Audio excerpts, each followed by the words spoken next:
نامہ اعمال میں 5 وزنی چیزیں۔ حضرت ابو سلمہ رضی اللہ عنہ فرماتے ہیں کہ میں نے رسول اللہ صلی اللہ علیہ وآلہ وسلم کو یہ ارشاد فرماتے ہوئے سنا، واہ واہ، 5 چیزیں نامہ اعمال کے ترازو میں کتنی وزنی ہیں۔ نمبر 1، سبحان اللہ۔ نمبر 2، الحمدللہ۔ نمبر 3، لا الہ الا اللہ۔ نمبر 4، اللہ اکبر۔ نمبر 5، کسی مسلمان کا نیک لڑکا فوت ہو جائے اور وہ ثواب کی امید رکھتے ہوئے صبر کرے۔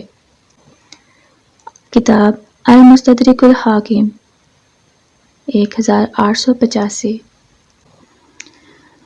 فرمان رسول اللہ صلی اللہ علیہ وآلہ وسلم، مسلمان کے مسلمان پر 5 حق ہیں: سلام کا جواب دینا، بیمار کی عیادت کرنا، جنازوں کے ساتھ جانا، دعوت قبول کرنا اور چھینک کا جواب دینا۔ کتاب مشکوٰۃ المصابیح۔ 5 بابرکت راتیں۔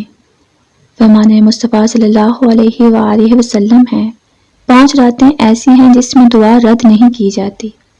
نمبر 1، رجب کی پہلی رات۔ نمبر 2، 15 شعبان۔ نمبر 3، جمعرات اور جمعہ کی درمیانی رات۔ نمبر 4، عید الفطر کی رات۔ نمبر 5، عید الاضحیٰ کی رات۔ الجامع الصغیر، صفحہ نمبر 241، حدیث نمبر 3952۔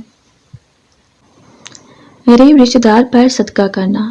رسول اللہ صلی اللہ علیہ وآلہ وسلم نے فرمایا، کسی غریب کو دینے پر صرف صدقے کا ثواب ملتا ہے، لیکن غریب رشتہ دار کو دینے پر دوہرا اجر ملتا ہے، ایک صدقے کا اور دوسرا صلہ رحمی کا۔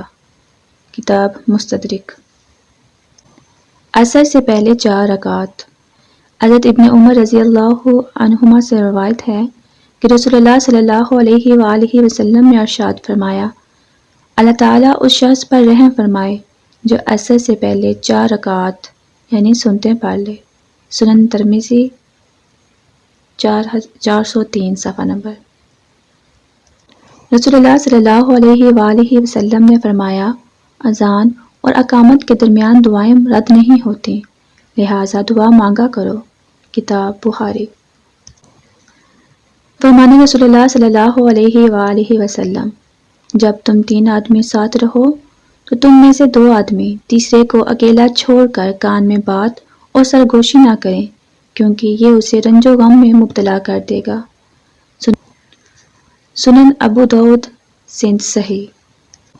رسول اللہ صلی اللہ علیہ وآلہ وسلم نے ارشاد فرمایا، خیرات کو مت روکو ورنہ تمہارا رزق بھی روک دیا جائے گا۔ کتاب بخاری۔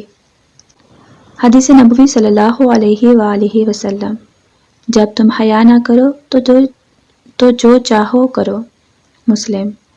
تم ایسے آدمی کے پاس نہ جاؤ جو غیب کے علم کا دعویٰ کرنے والا ہو۔ صحیح مسلم۔ قبروں کو سجدہ گاہ نہ بناؤ۔ صحیح مسلم۔ لذتوں کو ختم کرنے والی موت کو کثرت سے یاد کیا کرو۔ صحیح بخاری۔ دنیا میں ایسے رہو جیسے اجنبی یا مسافر۔ صحیح بخاری۔